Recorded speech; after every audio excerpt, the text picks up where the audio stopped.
Welcome back, ladies and gentlemen. This time around we are going to color the drawing that we did last time, namely the spaceship that we designed from our soap dispenser. And somebody actually gave me a good tip about how to differently clean up lines, and for that first I'm going to duplicate the layer so I have a backup, and then after that I will go to select and color range. And within the select and color range options, I'm going to pick the white color from my canvas. As you can see, it chooses it. And you can adjust that fuzziness, how much of the white you want to pick up. Now, in this case, I'm also going to select and remove some of the green from the bottle that I want to keep on this layer. But when I'm done with that, I'm simply going to hit the delete key, deleting everything that was selected on this layer. Now, since I have the previous layer below it, I'm going to create a new layer in between the two of them, and I'm just going to fill it with white.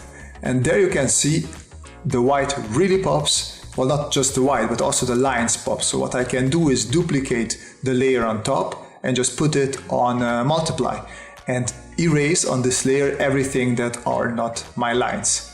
So I'm just going to select the lines, Control Shift I, which is not reverting, but flipping the selection, and then deleting everything else. And then you can also adjust how much opacity you want on this layer if you think it's a little bit too harsh for the layers. But actually, I really think this to be a nice and non-destructive way of cleaning up your lines.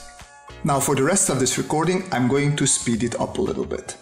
I'm going to put all the layers I had so far into a folder. I'm going to duplicate that folder, merge it into one, hide the previous folder, and then under the merged folder I can start coloring. Obviously this merged layer that's on the top, which is for now technically the line layer for me, I'm going to put it onto multiply as well.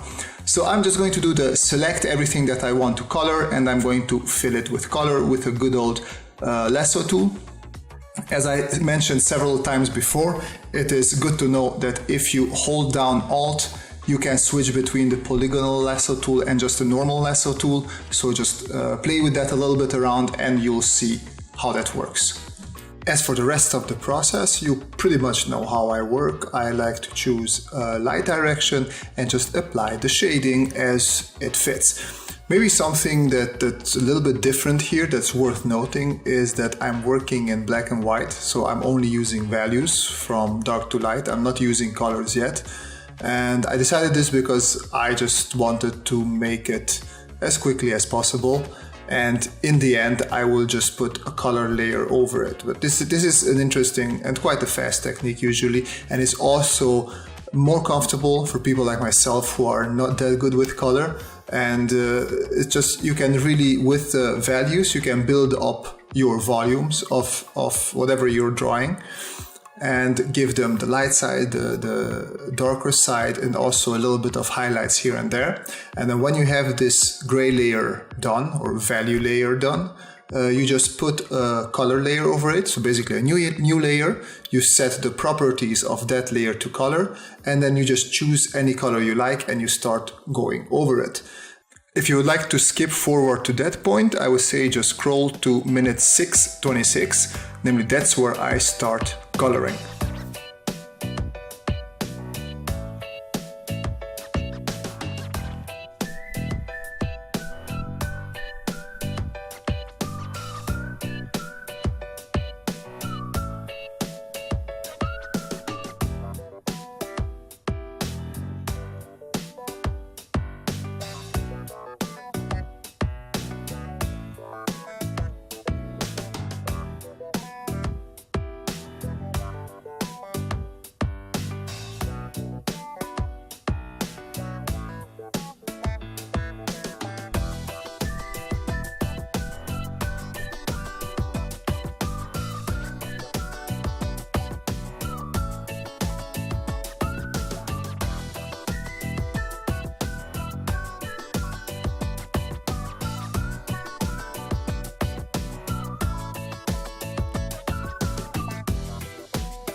Alright, so I created a new layer. I put it as a clipping mask layer, and I changed its properties to color. And here I just start coloring it with blue. Actually, I switch it back from the color layer just so I can see the color that I'm using better, and I can also see the areas that I'm going to color in. The good thing about a color layer is that it takes the information from the values and applies it to the color that you're putting on it. So in this case, to the blues. You see, as soon as I switch it back, it becomes darker where the grays are darker, and it becomes brighter where the grays are brighter. The only problem with it, I would say, which I also forgot about here, is it's not natural looking. So because of the harsh brights and darks of the gray, you just change the brightness and saturation of the blue. But in nature, you would have other colors and other values, color changes coming into to these colors. So that's why it's going to look a little bit weird, especially on the parts where there's some shine hitting that green. You will probably see it on the screen now as well. Another important thing towards the end of this video, I make sure that I apply hue saturation, color balance, and also brightness contrast to my color layer. So it's better to set to the whole visual, because I want to bring all the colors to one common, well, not theme, but I want them to work together. Especially before I did that, everything was a little bit too bright and too poppy, and I wanted the colors just to work better together.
But yeah, that was all I wanted to show you this week around. I hope you liked it. If you did, consider hitting that like button and also subscribing if you would like to see more content like this. You can also follow me on Instagram for more regular drawing updates. And I wish you a great week and see you folks next time.